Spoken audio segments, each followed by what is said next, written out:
Good morning. Ngasi card message ngase khoi rashi gi matung ina ko ka trying to katang thok sarage trying to shitagi chai sha gi rashi ma pado khala khalaga mai taraga yemina rase ko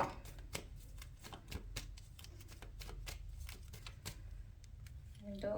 sida le re han basita le re ani shubba ahum mari manga taruk tarik nipan mapan tara Taramathoi, Taranithoi.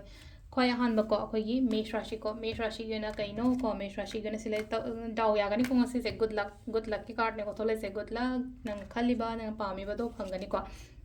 brisha gena ko discipline leyo yamna hai tara thabak to matam da dum yetlasu ayet apan leraga sum adusu oidi oigani katang yecharaga su ko mithun rashi ko keno ta thawai gumba nungai te ko katang thawai nungai taba thabak to bom chabang khang daba khotaba khra face to gani ko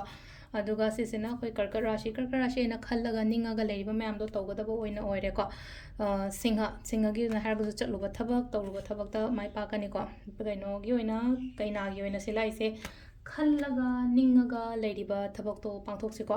ado sida leino ko khoi tulagi na harga so hadi comfort ama dum lei gano hadi nungti gi tawriba sina taba hena tawge khot ki kaina khanbado ayeda pan gumba le roi ko silai je bridge ki na tawruba thabak ta yonda khudong chaba dumai lai ko sisina khoi gi dhanu gi su leino ko hadwa mai li tho chat pa yade give up to pa yade withdraw to tho pa yade keno ma to matam to ko hadi isa je lening da ba khoning da ba phawani ko ina leiriba jaga sida atarga su sida lai se keno gumba to biba ke hani mayok no bahar sine ko keno problems lai ba khole ma'am se ko sina ko gi makar rashi go na phaba gumba kai gumba lai keno ge na hadi kumbra rashi go na pasang sa ka dum laksu lakani khara su phajana haina sina sina voice sina bio ko last ki minna ge na yam phai ko minna ge na hadi relationship to oiro thabai khang do oiro ama do oiro yam phajana toroga lai ko silai se adu silai ko gi rashi gi matungina tarot card reading ma'am thank you